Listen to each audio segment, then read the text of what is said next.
getting into it, right?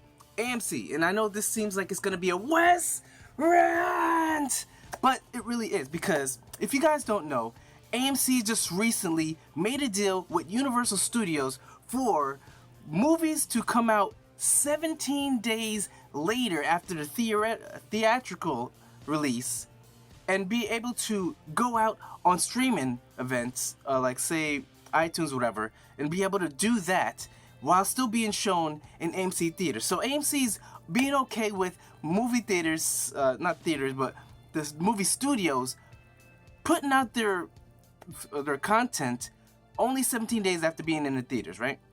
Now, backstory, I'm gonna tell you guys real quick. AMC has been hurting. Like, they're like the little deer or the little cub that's been injured that the lion's trying to just jump on, right? Because AMC, in the past couple years, like say 2 or 3 years, right? They've been making a lot of moves to be on top. Because AMC is the #1 movie theater franchise or company in the world, right? Most theaters all around. And they've been spending money. In fact, they went into a $5 billion deficit, right? Because they've been spending money, but they were spending money smart in the right way. It just didn't work out for them because they were upgrading their theaters to the prime theaters with Adobe.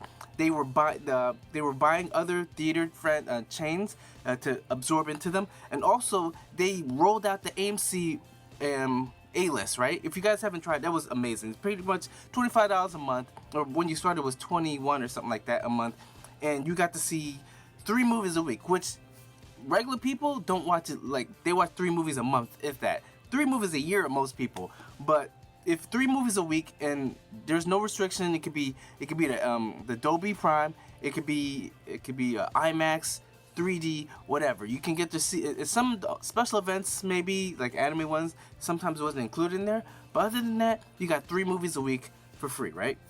Or for the $25 a month subscription service, and that was doing great. In fact, it had just started getting out of the red and getting into the black. So they just started making money. Then what happened? Corona came down.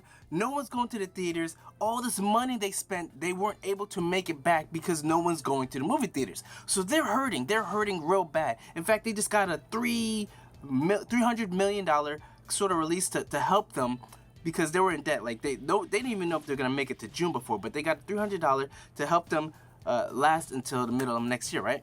Now, while all this is going, people trying to figure out Regal, all the other theaters, they're suffering as well, but they're not suffering as much as AMC because AMC spent so much money to get themselves in a good position, which was smart and it was great. Like I said, no one can predict these things.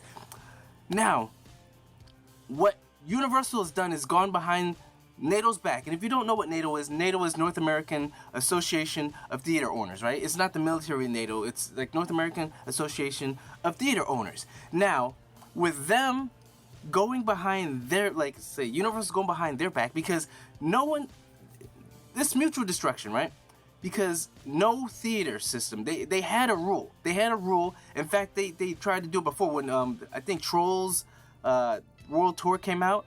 They got a lot of backlash, especially from AMC, that you do not put your movies out on a streaming service right away, because we have agreements. Even though the movie theaters aren't open, you gotta talk to us first before you go and release it on the streaming service, because like no, that isn't how it works. We have an agreement.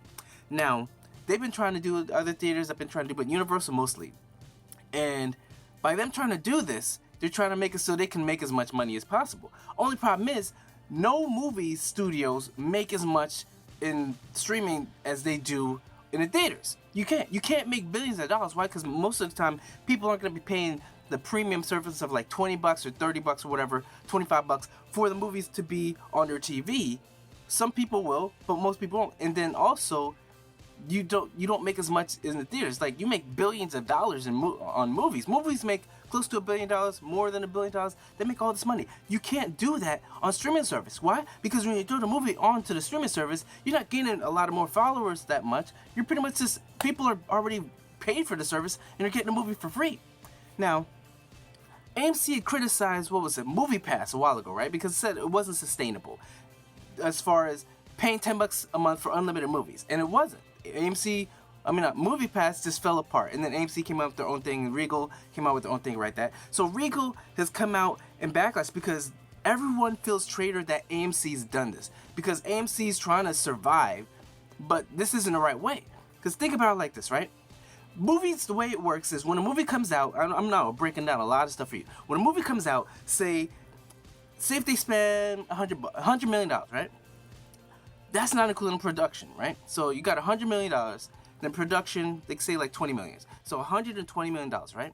So people think when a movie makes $120 million, they break even. No, they don't. Because the movie theaters take 1/3 of that, right? So 1/3 of that takes away, and then that's what's left. So you got to make more. You got to make about like 2 times or something like that as far as what the movie costs in order to make a good profit. Now, reason being is because the theaters need to they don't make money off the movie theaters for the most part. They make it off concession stands, right? And with the AMC, with nobody coming in, Regal, they're not hurting as much as them. They are trying to just survive, and it doesn't make sense because if you go to straight iTunes, say movie like say Universal, right?